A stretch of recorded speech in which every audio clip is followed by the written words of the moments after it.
Derrick Henry fumbles again. Caleb Williams torches the Dallas Cowboys. Jaxson Dart will have his first start. And Fred VanVleet is out for the year. What does that do for the Rockets and their playoff hopes and championship hopes? All that and more. Let's get it.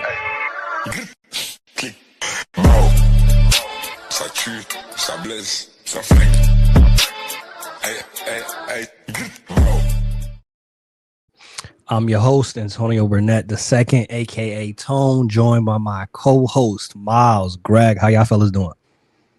Doing good. I'm doing better than Russell Wilson's been benched. Hallelujah. That's nasty work to mention the hallelujah at the end of that. That's nasty work. Some house rules, you already know. We need y'all to like, share, subscribe. We're trying to be here for a good time and a long time. The best sports podcast in New Jersey. Make sure y'all blow it up in the comments. We want to have the conversation with y'all. We want to talk with y'all. I know this episode, just like every episode, but I know this episode is going to be some takes that you disagree with. And we want to have that conversation with y'all. Panic or don't panic. That's the game that we're going to have. That's our official game. Probably dang near every episode, especially with the NBA around the corner. Media days have happened. So it's good. Panic or don't panic will be a part of this for sure. Derrick Henry, as I mentioned at the beginning of the episode, 3 fumbles in 3 games. A crazy part about this is the offense still pretty looks solid, even without Derrick Henry being at his best. With these 3 fumbles, which is not pretty much characteristic of him. Panic or don't panic. I mean, I don't want to panic, even though like early on they really should be 3-0, but those 2 fumbles really cost them 2 chances to win.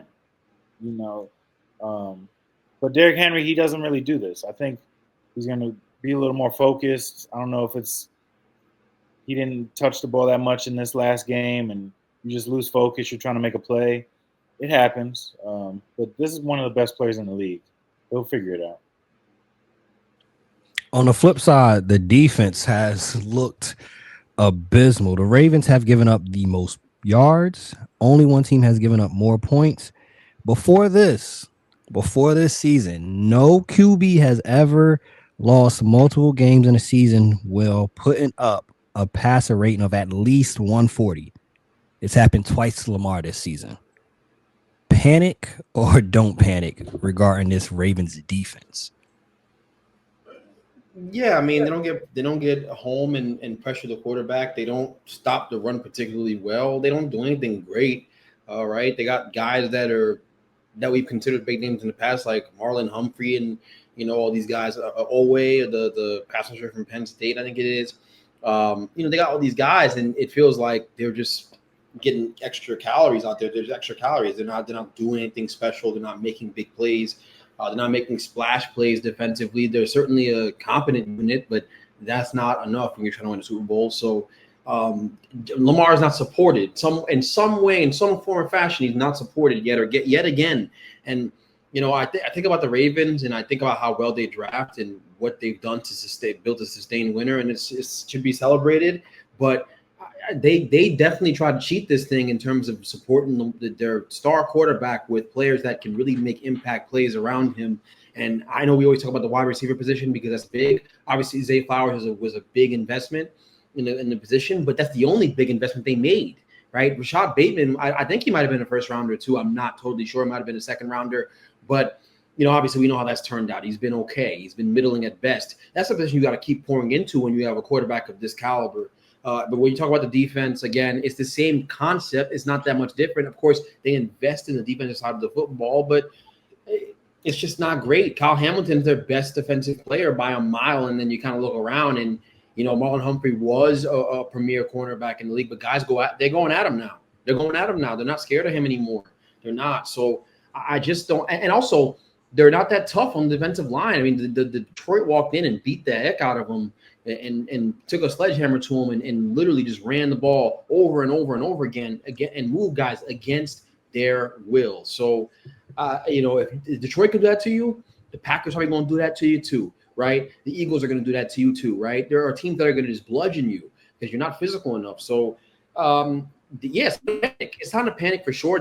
They'll beat the Chiefs this weekend because they're just simply a better football team right now and just a more competent group. But Lamar can't save them from having a no defense. You've got to be able to play some defense and support your quarterback. Miles, I want to ask you this because you kind of alluded to it before the episode started. And of course, Greg, you would chime in on this.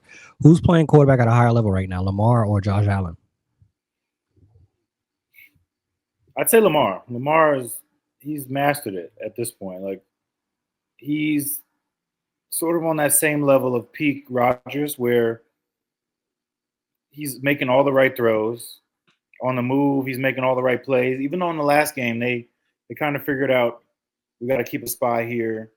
Got sacked like 7 times, so that was a little rough. But passing wise, he's on point with everything. So yeah, I'd say him over Josh. But it's like 1A and 1B. Like, Josh is really good too. Special talent. Hey, Greg, do you feel any of them have surpassed Mahomes as the best quarterback in the league, at least this season? I think the best quarterback in the league right now is Justin Herbert. I think he's been the best quarterback since the start of the season. I think he's the MVP of the league. I don't think it's Lamar or Josh. I think Josh is awesome. I think Josh, that first game is going to be an MVP moment type of game that people lean back on and look back on and say, hey, if they're going to make a case for him, they'll use that first game where the Ravens collapsed. But Lamar and Josh playing at a great level. The best two quarterbacks in football right now are Justin Herbert, Josh Allen, and Lamar. All right, it's that those are the best 3 guys in the league, and then there's a big drop off. Mahomes is not playing good football right now. That game against the Giants was ugly. He threw 2 passes backwards. The Giants are so stupid they couldn't convert on either opportunity. I'm sure we'll get to that later, but the Giants should have beaten them if they were a halfway decent football team. They should have won the game. The Chiefs are not a good football team right now, and Mahomes is not playing good football. Right, he's just not. He's missing easy throws.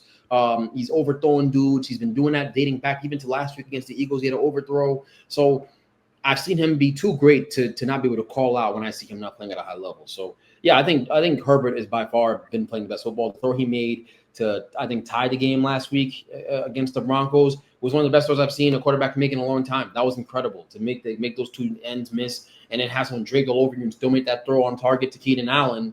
And bringing back Keelan Allen was a genius move for them for virtually nothing because those guys have all this. It's this synergy built up from his whole career being there before with Keenan Allen, and Keenan Allen's still a really good player playing at a high level, and he looked bad playing with Caleb because everyone looked bad playing with Caleb last year. That's just the reality of it. He wasn't playing good football. He was too busy painting his nails to be in his playbook. So it's a lot. It's a lot. But I think you gotta say Justin's playing at the highest level. I know I diverted off your question, but that's my take on it. I think Justin's easily been the best quarterback in football. Hey, we will talk about Caleb Williams and how he played against that Dallas defense. But before we get into that, speaking of struggling quarterbacks, we are going to talk about the man, Jake Browning. He leads the league in interceptions with 5 interceptions. They lost last week 48-10 over in Cincinnati. Is it time to panic or don't panic? Oh, it was time to panic when Joe Burrow got hurt. Because, everybody can talk about how competent Jake Browning is, but, I mean, Joe Burrow's an all-pro level quarterback. He's in that combo with the Herberts and the Mahomes and Lamars and Josh Allen's. Like, he's that good. So you lose a guy like that, there's a big drop-off. And, I mean, we saw it this weekend against the Vikings.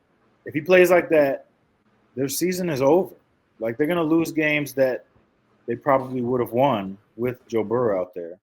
And I know they gave him a 3-month timeline. I don't think he's coming back this year. Partly because, I mean, what's the point of bringing your $280 million man back off of a turf toe injury when I'd rather have him healthy for next season. Like, I already think this season might be a wash. So be it. Maybe they make a trade for a backup like Russ or Jameis or a Kirk Cousins just to put a Band-Aid over it. But, like, this season is kind of over. So it's definitely time to panic. And, Burrow's going to be shut down halfway through the season. Then they're going to rule it out. Because if they're let's say 2-7 or like 3-9, there's no playoffs to come back for. So why would he come back? All facts right there. Staying on the same wavelength of QB struggling. Over in Atlanta, Penix ended up getting benched. You had something to add. I have one thought. The Bengals would be idiots not to make a trade for a quarterback of any kind. They'd be idiots to call the Giants and try to get one of the two guys they have, and Jameis or Russ. It's probably going to be Russ. You got to try to do something to salvage the rest of your season. Russ is on a 1-year deal. I would do it. He's an NFL quarterback, and he's going to be playing with a better supporting cast over in Cincinnati. He might be able to hold the fort down while Joe Burrow gets better and heals his toe, or not really his foot. But yeah, that's my thoughts. Got to do that. If not, kiss the season goodbye. Is Michael Penix Jr. the franchise quarterback the Falcons need? No. Have you seen the stats of Drake London and these guys in these first few weeks? It's bad. He hasn't been good since the start of the season at all. But you know what? Here's the thing.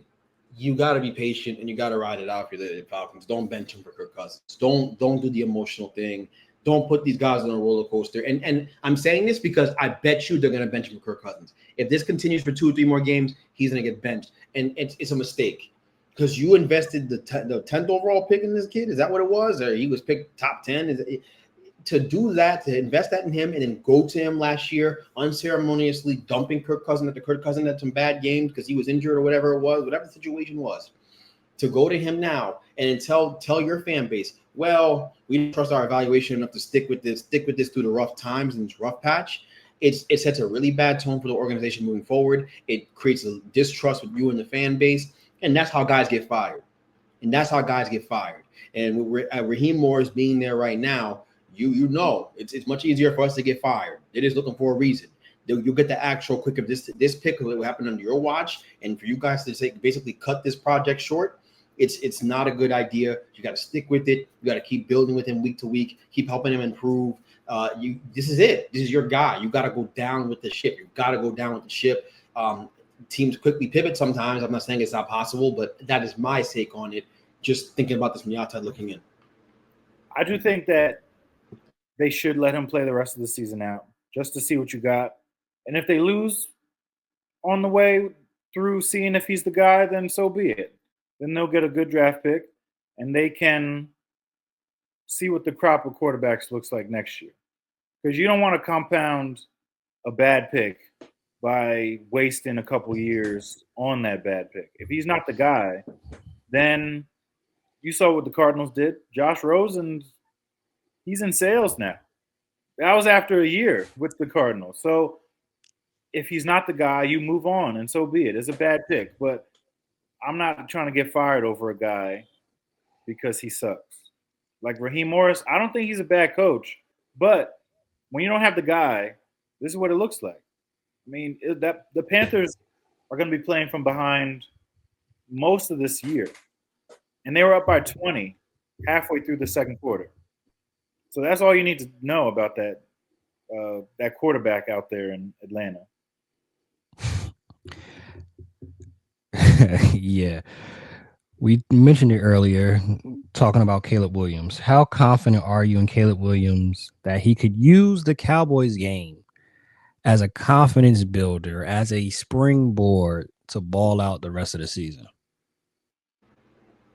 The Cowboys are going to be every quarterback's get-right game this year, so you can't really put too much stock in what he did, during that game. I think that's tough to sit there and definitively say, oh, well, he's going to trend the right way. Now, if you listen to some of these guys who break down film, they'll tell you that he played well the week before, and he's starting to play. He's playing more on schedule and doing some good things.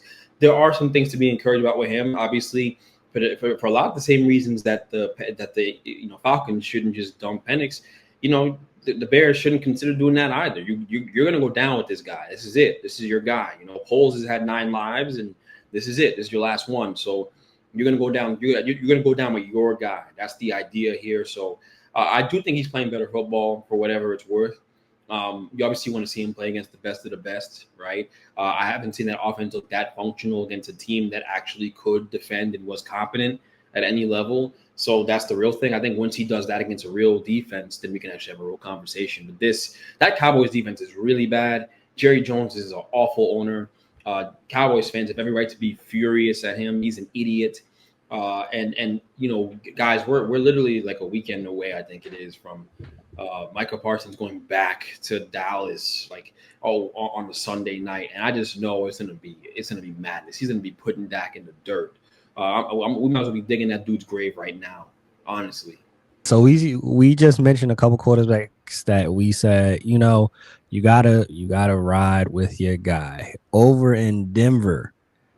I don't know if that's going to be the same mindset regarding Bo Nix, which Greg mentioned maybe 2 episodes ago when we were talking about Caleb struggles, that we would get back to talking about Bo Nix at some point. And it's at that point. Do you feel with that defense, with that coach Sean Payton, that Bo Nix is going to be the thing that holds the Broncos back?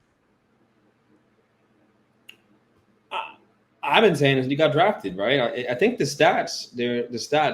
I saw like a chart today that specifically said that he was the worst quarterback in football this year by the numbers. Like, he's been playing the worst, which is pretty incredible, but not hard for me to believe. I wasn't a big fan of him coming out of college. Wasn't really a big believer in. I know he had a lot of starts in college, and I know that he played well over at Oregon and bounced back after his time at Auburn, but I told people, like, I just didn't really see it. I don't see a guy with throws with a ton of anticipation. I think he throws the ball really hard and tight, like tight spirals, and really hard, and just tough for his receivers to always get a hand on. Doesn't really put a lot of touch on it either. Layer the football really great.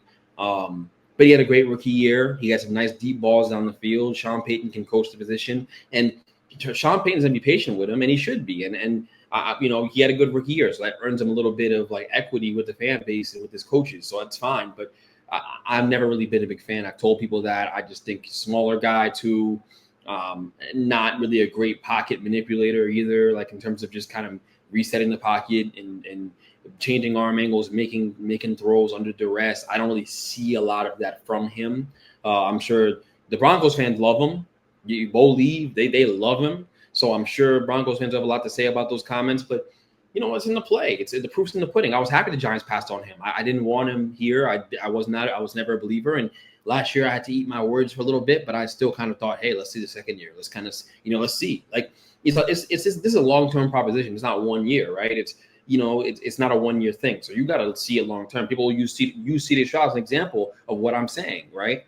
Who is far more talented than Bo Nix, in my opinion. Not even close, right? So, I think, I hate to say I told you so, but I don't actually hate it. I told you so. We'll see, because I think it's early in the season. It's been up and down. Like, he didn't play well against the Titans or the Chargers, but against the Colts, he had a good game. So maybe he gets a rhythm as the season goes on. We'll see, but that division's a little more challenging now. I mean, the Chiefs aren't what they used to be, but the Chargers are the one that you really have to go through.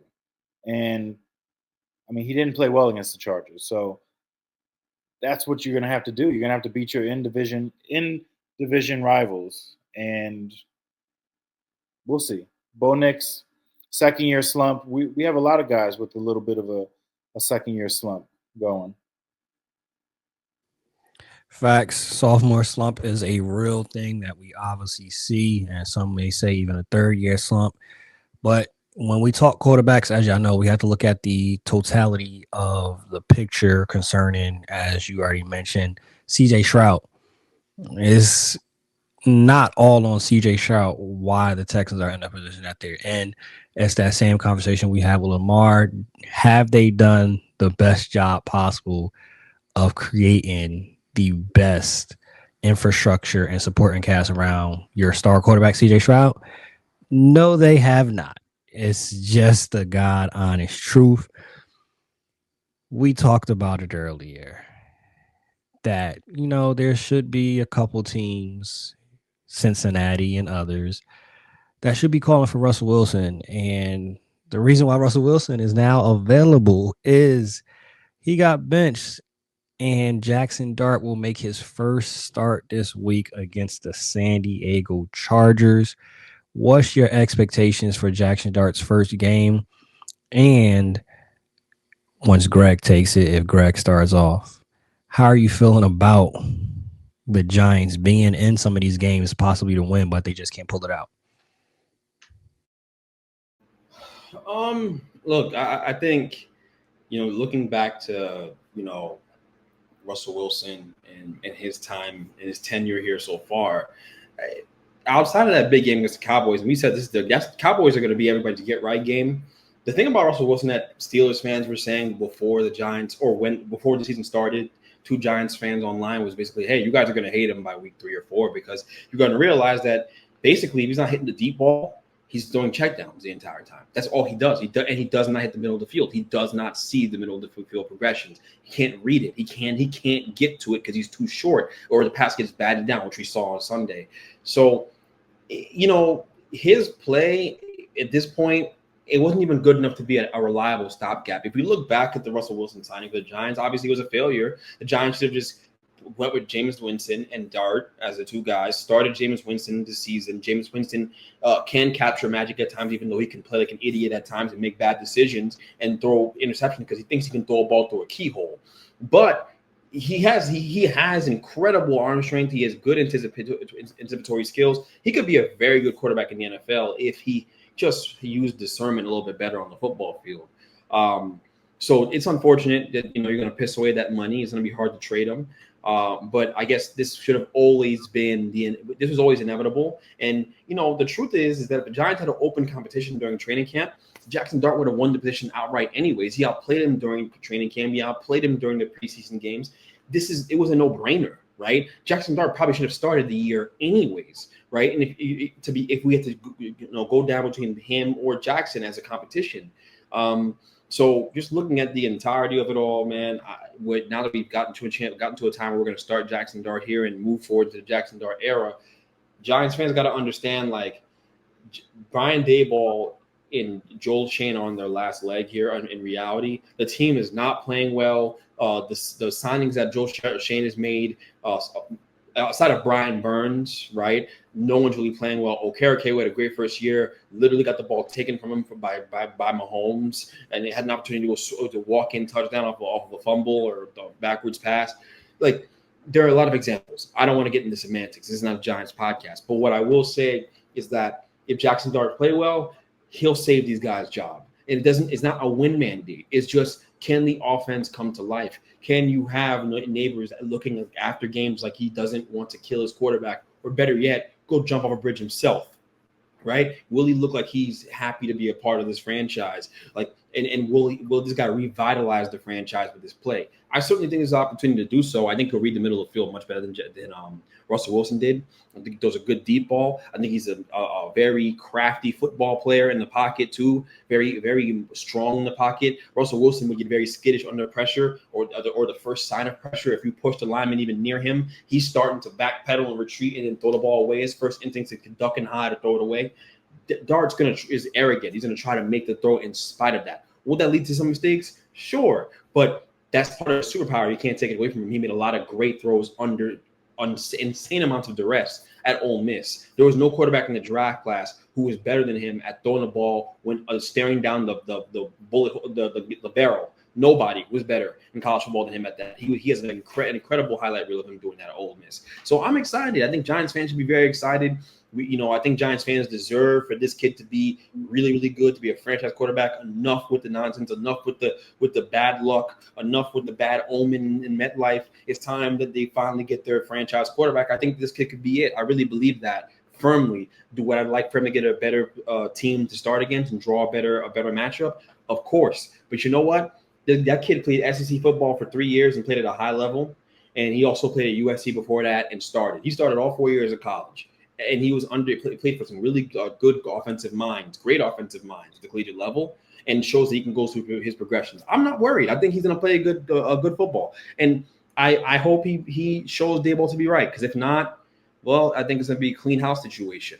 Although I will leave Giants fans with this. I think Giants fans should prepare themselves to the reality that if they were going to fire Daboll, they'll keep Joe Schoen. I think they'll keep him. I don't think they're going to fire Joe Schoen. I think that is a very Mara thing to do. I think Mara will keep Schoen and fire Daboll. I don't think he wants to. That he looks at it like it's embarrassing to clean house again.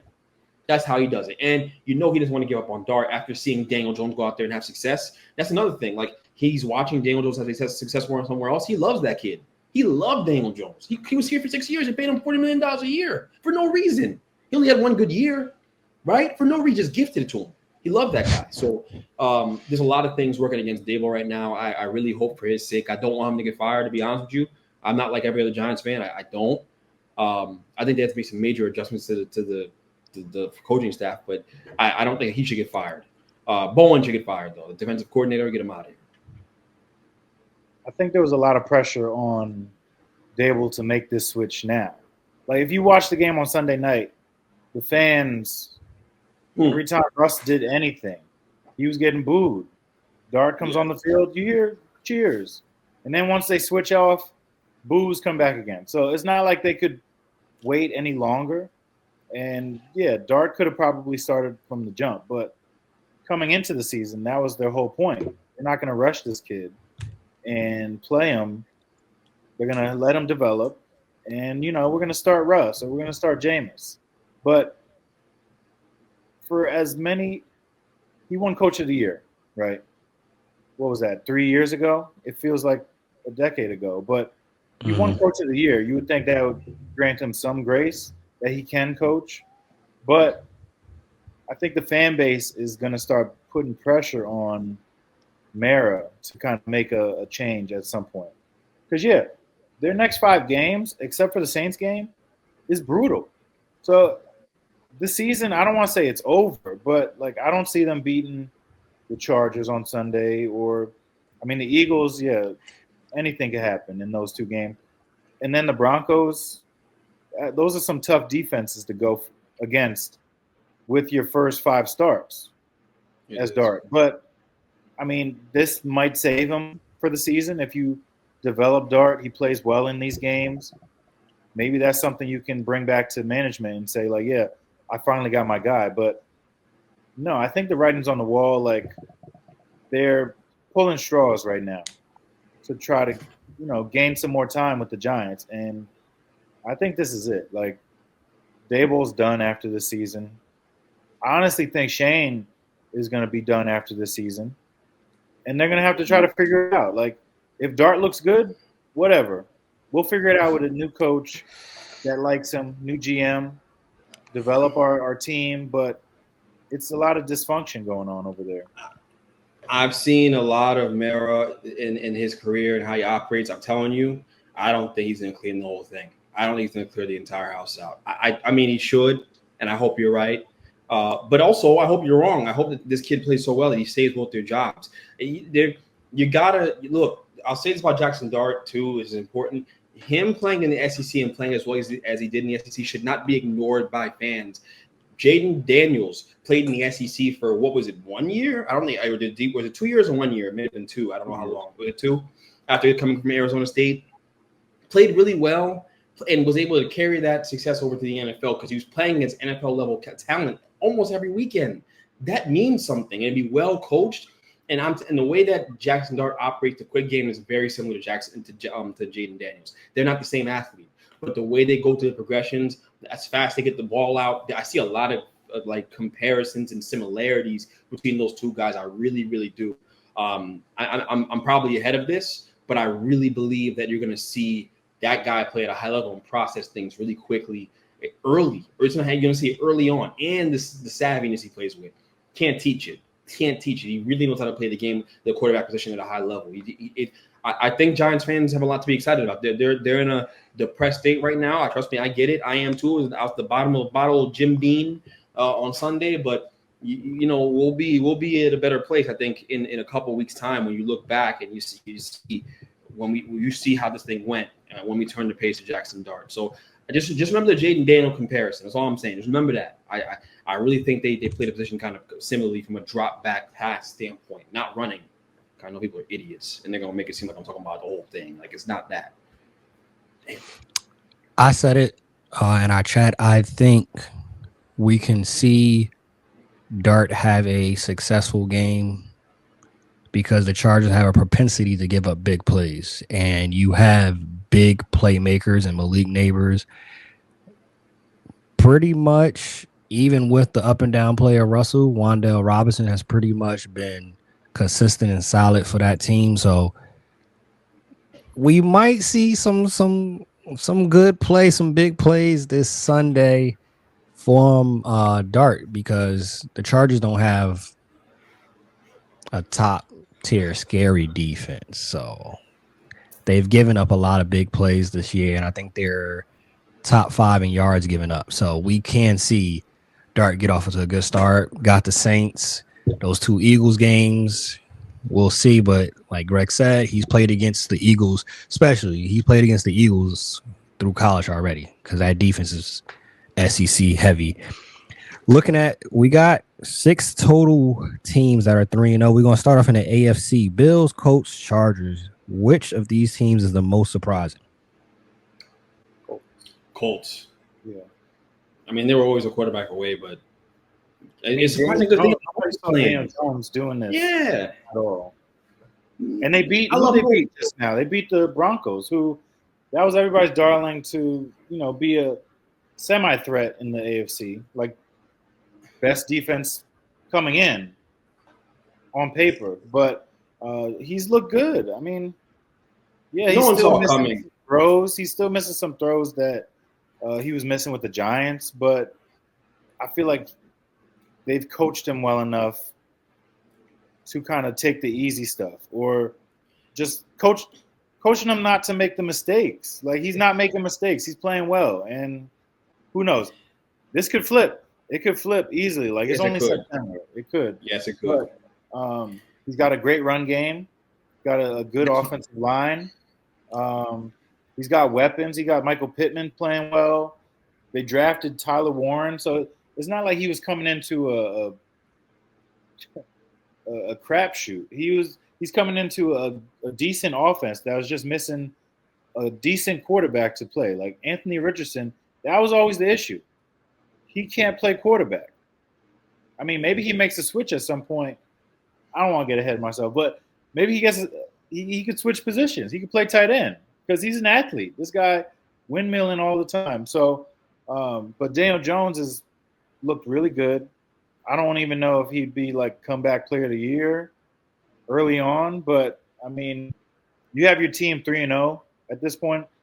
It's a surprise, but I know they're happy for Indiana Jones. The difference between what's happening in Indianapolis and what happened with the Giants is that there's a cleaner operation to fall back on. There's a good run game. There's a good offensive line with a Hall of Fame guard, Quentin Nelson, in there steadying the offensive line, right? And Colts offensive lines have always been pretty good, like historically, like always been pretty good. And they got receivers everywhere that can play, and they got Jonathan Taylor, who's an extremely talented back. So like that helps him, man. Like that takes pressure off of that guy. And there weren't things taking pressure off of him in New York. They needed him to carry them.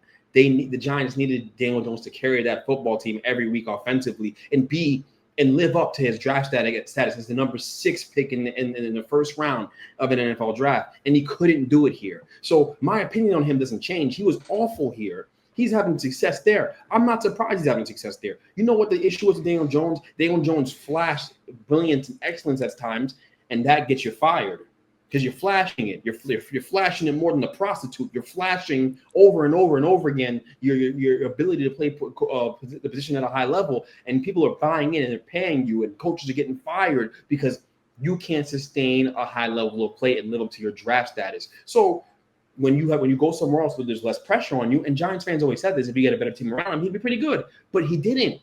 And so when there was pressure on him to perform and carry the team, he couldn't do it. So this conversation just it needs nuance. Like Mara shouldn't be upset at Joe Shane and Daboll for letting him go with that in mind. But who knows? Who knows? I got people trying to dunk on me all the time about that, by the way. My bad. Between saying an AFC though, between the Chargers and the Bills, both teams are 3-0. Out of those two, who do you feel is able to be most sustained at their level of play, Chargers or Bills? I mean, Chargers. It was a big loss losing Khalil Mack on defense, but offensively they got everything you need. Like you've got a rookie running back in Hampton, who I think now with the Najee injury, he's going to be able to take on more of a 3-down role for them. And then you've got three horses out there with Keenan Allen. Ladd hasn't even really done much this year, and that's just because Keenan's here and he's kind of become the de facto number one. And then Quentin Johnson, like nobody saw him kind of breaking out like he has so far. And then Herbert, like last year, watching the way they were playing, they relied heavily on the run. Now this year, the training wheels are off. This is year 2 in this Greg Roman offense, and I think they realized like we've got one of them ones playing quarterback, and let's let him play quarterback. So I think that's a big reason that they're 3-0 right now. The defense, they've got solid pieces at every level.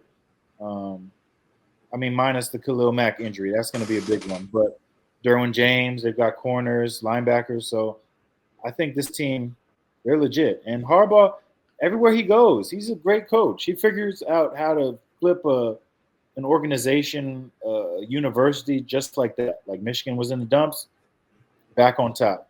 49ers, same thing, back on top. Now the Chargers, who have been in the dumps since, I don't know, Drew Brees was there or Phillip Rivers. LT. LT. Like now they're undefeated. Now we're talking a different tone when we talk about the Chargers. So it has a lot to do with Herbert, but you got to put some of that on the coaching too. Hey, looking at the NFC, there's 3 undefeated teams over there: Eagles, Bucks, 49ers. Can any of those teams actually, you feel, win the NFC and represent the NFC in the Super Bowl out of those 3? Eagles, Bucks, 49. I think, I'm not going to give up on the 49ers. I think the 49ers have a real chance to pull it off. I think the Eagles obviously can. The Eagles obviously can. They're too talented to not be a part of that conversation. It's just I talk about, what I say every time about the Eagles, right? They're loaded. So they absolutely can. But the 49ers have been pleasant. That defense is playing at a high level. And Shanahan's a genius, getting McCorkle Jones to play quarterback at a high level. And it seems like anybody who plays in that system plays well. Like Sam Darnold, just look at the backup situation. The only guy who couldn't do it was Trey Lance, which I don't know what that says about Trey Lance. Maybe he's dyslexic and couldn't read the playbook. I have no damn idea as to why he didn't go out there and play a quarterback at a high level when everyone else seems to do it in that system. It's just the reality of it. But you got to look at it that way. Like this team is playing at a high level. McCaffrey's playing at a high level again. He doesn't seem to be injured. Hopefully that can sustain itself over time. I don't know if they can get Ayuk back at some point during this year, but if they can, they're going to be cooking with some gas. They have a good team. They're always good. The defense is always fast and hard hitting, well coached, and Salah's doing a great job over there as well. Bounce back nicely as a defensive coordinator as well. So they're a team that can be there at the end. I firmly believe that. So I would say them and the Eagles as 2 guys. But the Eagles aren't a surprise pick, okay? Because they were there. They were there last year. They won the whole thing. They should probably go back, But we'll see. Miles, how you feeling about Baker and those Bucks starting off 3-0? I mean, he's doing it without Godwin, and now he's going to have to do it without Evans. Like Baker's a good quarterback, and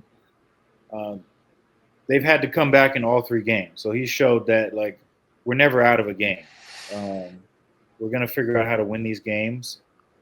I'm not sold on the Bucks just yet. Like, I think they've had some good matchups to play in. Let's see. I mean, they play in one of the worst divisions in football, which is the NFC South. So, I mean, they should be division winners every year at this point. So I love Baker though. Like he's a fighter. I mean that game the week before against the Texans, he's injured. You see he's banged up. He's banged up right now, but he's gonna fight through and make it work.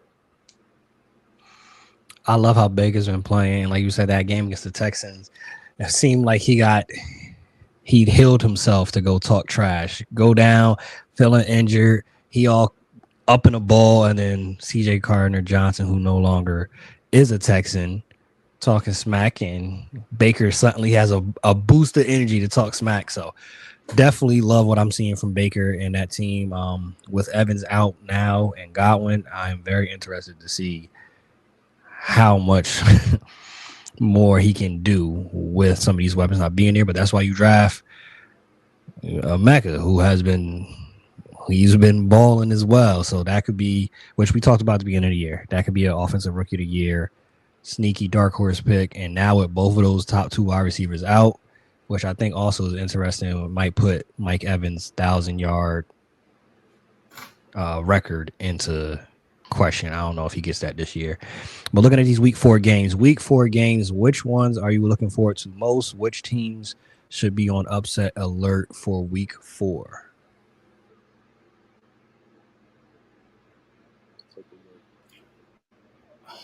Trying to look at the slate, man. To kind of get an idea. Ravens, Chiefs, there's no upset there, no matter who wins. Obviously, it's a heavyweight fight, even though the Chiefs are no longer a heavyweight, in my opinion. Looking at that game, I think that the Dolphins and Jets line a match up next week on Monday night. Is that right? There's no heavyweights there. That's for damn sure. Shit. That's for sure. I'm just trying to get an idea of the slate right now to give you guys a better idea in real time. So what we got? Why you throw that one in there? That was so shady.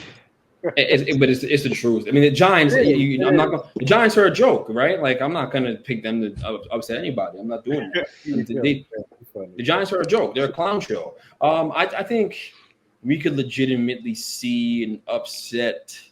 I know the Buccaneers and Eagles is a heavyweight fight, but I think the Buccaneers are still underdogs there. I could see them winning that game. I could see that going their way as well.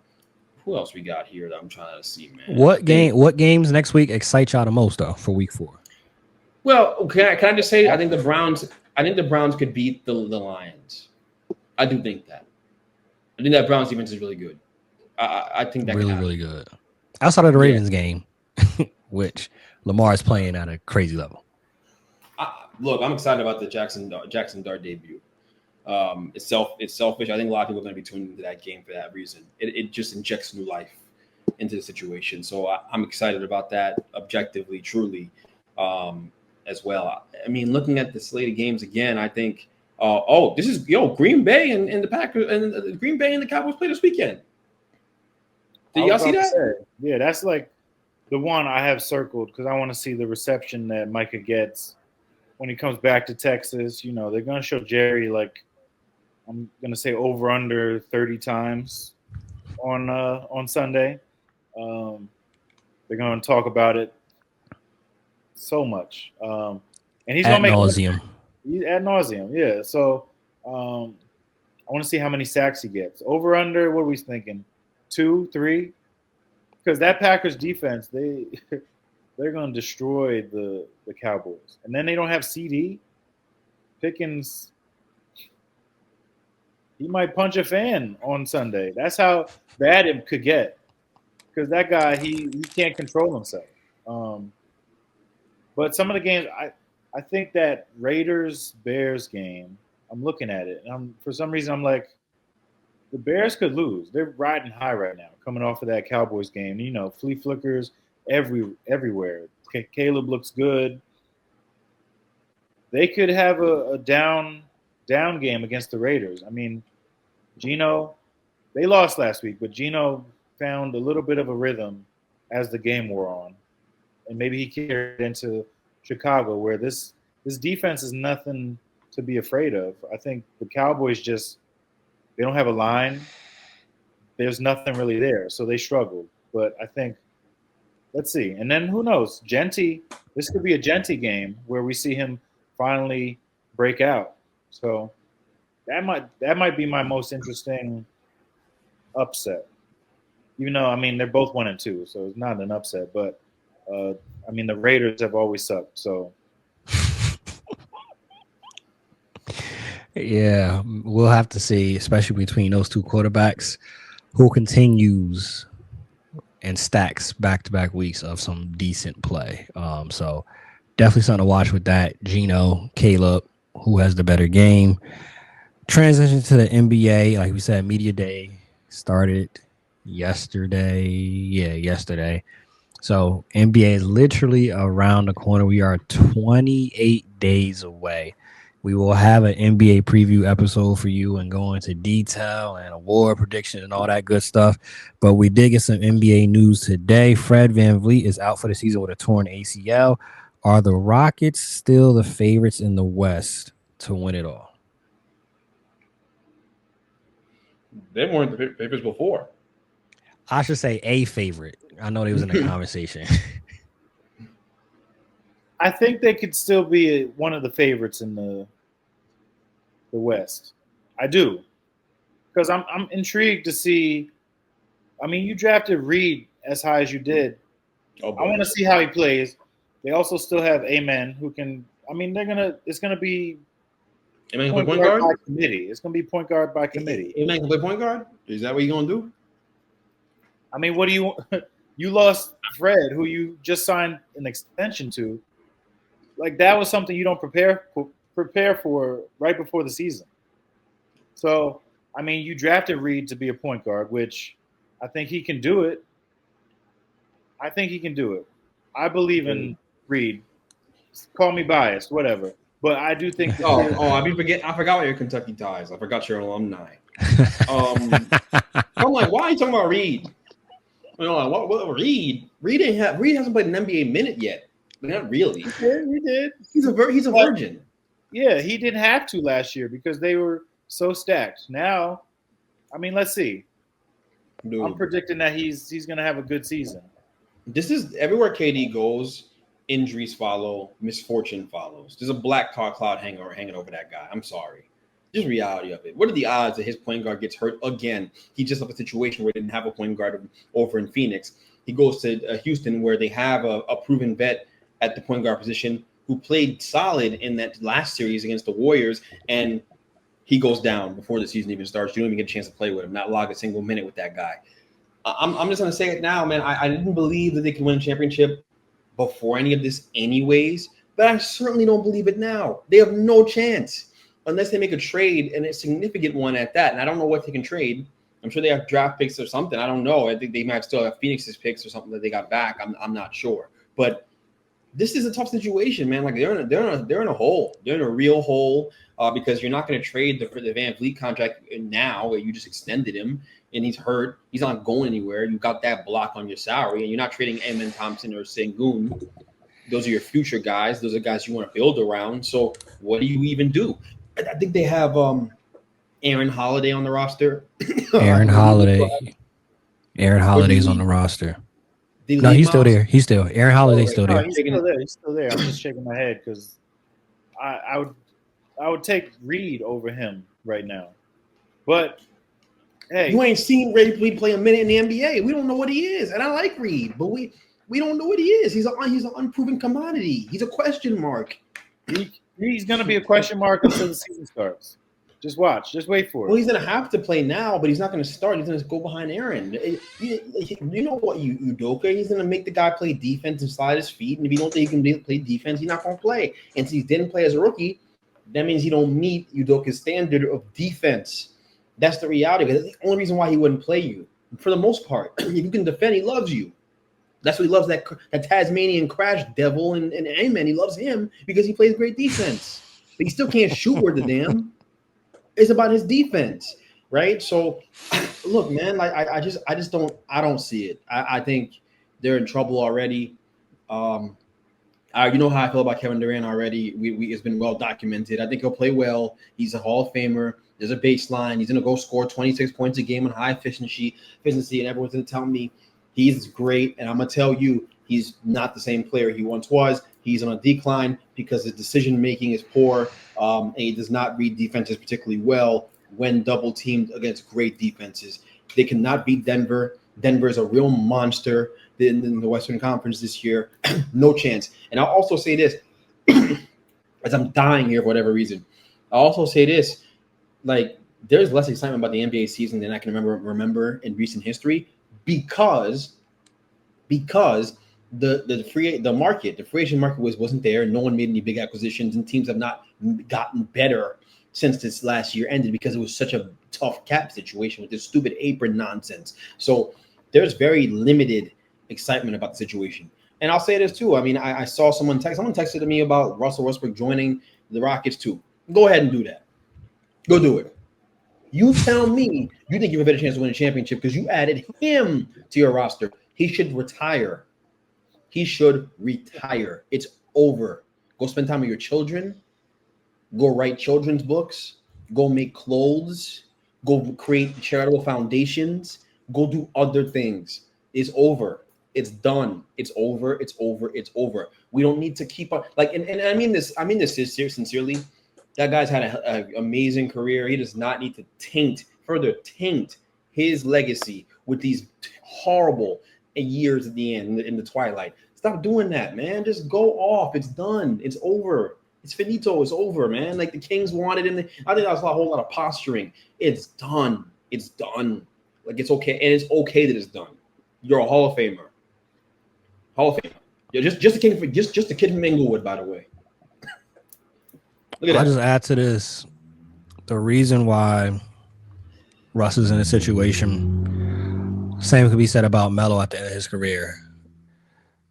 They got to look in the mirror. Specifically Russ.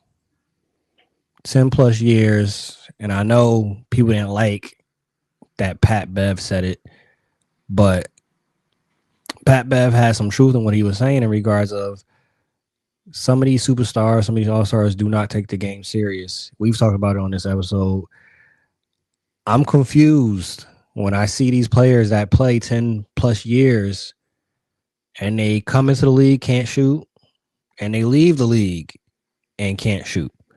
They come into the league, they don't have a left hand, they leave the league without having a left hand.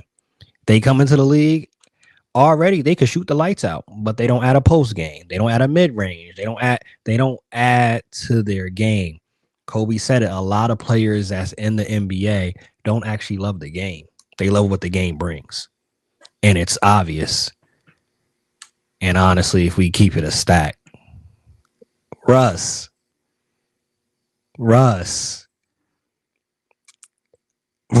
look in the mirror. Every year, once the playoffs come, the playoffs is letting you know what you should have been working on. And Russ refused to work on it.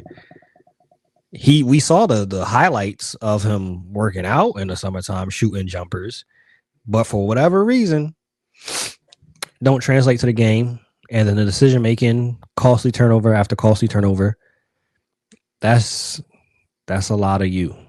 It's like some accountability needed to be taken there on that regard regarding Russ and his career. We done said that a million times in this podcast, by the way. I done said this so many times, so many rants about that. No one holds him accountable. It's just now I do what I want and all this nonsense about him. All right, cool. It's cool. Hey, J-Kid. I couldn't have said it better. J-Kid couldn't really shoot his entire career, and then towards that back end, to me, the greats always, we see it every so often. Exact. J-Kid was able to keep playing because he went and got, all right, we ain't asked J-Kid to be Steph. Can the defense actually attempt to guard you from the three? Is it respectable?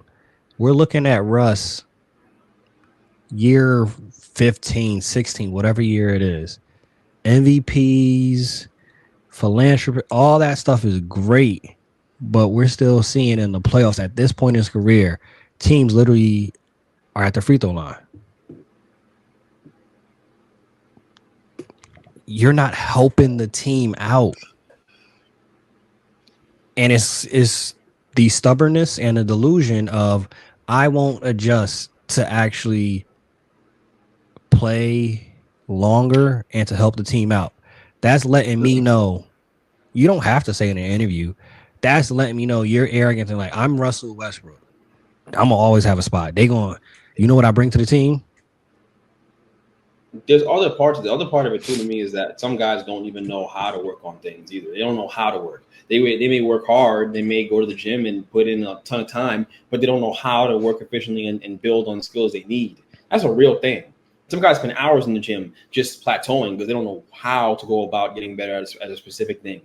And clearly he never got with a shooting coach, and because he still jumps to the as high as he possibly can and shoots it at his apex, sometimes shooting that ball on the way down. It's like, yo, like your athleticism is waning. Like you can't keep doing it. It's not sustainable. It's not. It was never sustainable. I remember watching him early on in his career, and I thought that from then. I always said his fall from grace, the end of his career, would be so nasty. It'd be like a pigeon flying into a New York City skyriser window. That'd be like that. Just bang, done. That's how it's going to look. And that's exactly what we're seeing.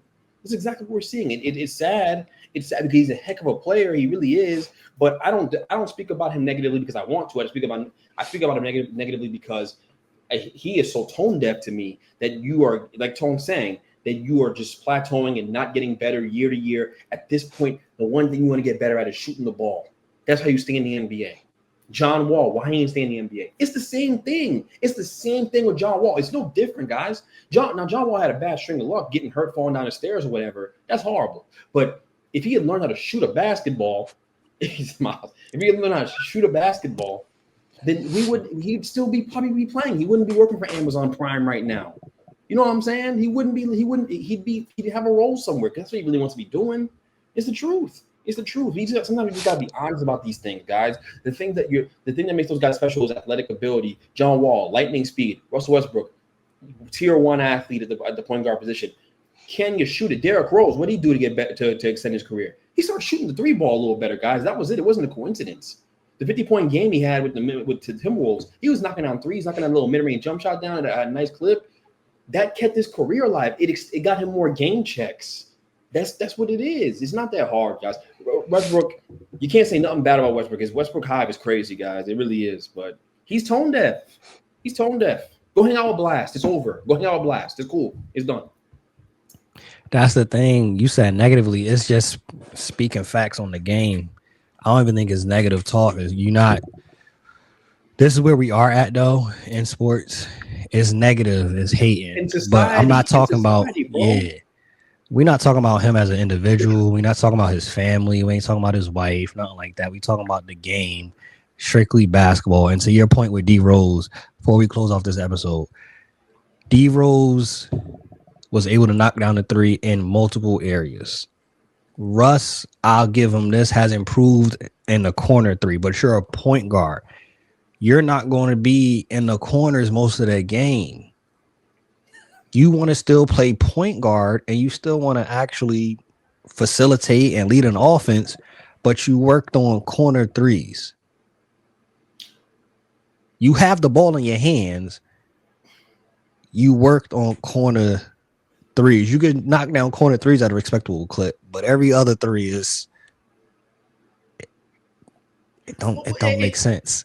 Like all these trainers just kiss people's asses. Chris Brinkley, all these guys that they work out with, you're not making no tweaks. You just leave. They just in your gym and you're kissing their ass. You're pulling their pants down and kissing their ass when you're in the gym. That's all you're doing. You know, like literally, it's all they do. They don't help. They don't coach them through nothing. There's no real coaching going on. There's no real instruction being given. Who do these guys listen to when they get to this high level, man? Who? Like that's why you can't take LeBron's for granted because like the dude show up at 6 a.m. and yo, all right. I'm gonna send this in the chat. I saw a clip of the NBA posted of Jordan Poole talking about how him and what's the dude who drives the Ford truck still, the chief dude, Herb Jones. Him and Herb Jones are going back and forth talking about who's gonna get to the facility earlier. Do you know what time they were talking about? He said, I'm gonna get to the facility at 7:30 in the morning. Herb's, how I get there at 7 a.m. You guys are paid to play a child's game for a living, and you're talking about getting to the facility at 7 a.m. Your practice probably starts at 8 a.m. Jordan, Jordan, what is actually wrong with you? Like, what is actually wrong with you to be having that conversation? You should be getting to the facility at 6 a.m. You should be counting your blessings every single day you're in the league. You should be happy that you made that big contract up your hot streak with the Warriors, and you should be getting to the facility early and taking this blessing from God and trying to extend your career as much as possible by being the first guy in, last guy out. That is not what you're about. You're not. I'm serious. I think big picture, like bird's eye view thing. When we talk about what Pat Bev said to Trae Young and that whole thing, right? I think it's all about that. When Pat Bev says guys take the game for granted, he is absolutely right when he says it. Absolutely right. I think Russell Westbrook took the game for granted to bring it all back to our main point. I think he absolutely did. I think he got the fame, the sneaker deal, the Jordan brand sponsorship, all of it, the success, the triple-double, Mr. Triple-Double. And it got to his head, and he couldn't take real instruction from anybody anymore. And they take their foot off the gas. They do. They really do. They don't go the extra mile the same way they did when they were hungry coming up. It's not the same. And so Pat Bev is right, but no one likes Pat Bev. And so no one wants to listen. You know what I'm saying? But he is absolutely right when he says that. Why don't they play hard in the All-Star game? Because they take it for granted. All of them, a lot of those guys take it for granted. Not the special ones, not the LeBrons, not the Kevin Durant. Those guys are the reason why they're special because they work harder than everybody else and they got God's gifts, but they work harder than everybody else. It's not a coincidence, man. Like we could do this all day. I just when Jordan Poole said that, it cracked me up. It cracked me up. 7:30, Jordan? Really? You still can't defend a pick and roll. You still can't you see this. The Wizards just got rid of you. The Wizards are in no position to get rid of assets. If they're getting rid of you, you're not an asset. You're just ass. And they got real quick. It wasn't on the docket, but you brought up the Pelicans. I didn't even know he said that. That's wild. Because even if you watch basketball at all growing up, watch any of the greats, they were finished by 7:30. They weren't getting in there at 7:30. That's wild. But Zion said in regards to media day, he said this is the best he's felt since college. Willie Green said, hey, this Pelicans team, they're going to shock a lot of players. I like a lot of teams. I like what I see from my team so far. A healthy Zion, if we see a healthy Zion, and he slimmed down, some may say a bigger summer or equal summer as what Luka did. Are the Pelicans what's the ceiling with a healthy Zion with this roster, this current roster with a healthy Zion? What's their ceiling? It's a weird roster, isn't it? Isn't it Playing? Like Jordan Poole, DeJounte like a Murray? playing team? I feel like. I mean, Zion healthy, that's an All NBA player right there, and him slim down I don't think we've seen him look like this since he's been in the league. We haven't seen it since college that he's looked like this. So I'm intrigued to see how he looks. This guy can dominate for a 6'6" power forward. He can dominate. He can change the game. So, I mean, the talent, they got rid of BI. They've lost some guys. I mean, they have DeJounte coming back, but I think they can be a playing team at best, maybe like a 6 seed, 5, but that's if they play out of their minds. Hey, y'all let us know in the comments. Any of these takes y'all disagree with, I will pin the comment. We will come back on the next episode, talk about it. Even on TikTok, Instagram, let us know in the comments. Y'all real vocal on TikTok, but y'all got to know what y'all talking about. If y'all know what y'all talking about, I will bring it to the show and we'll talk about it. But a lot of y'all don't know what y'all talking about. And it lets me know a lot of y'all, we've failed as a country. Reading comprehension, y'all did not pass reading after 5th grade. Other countries definitely have us.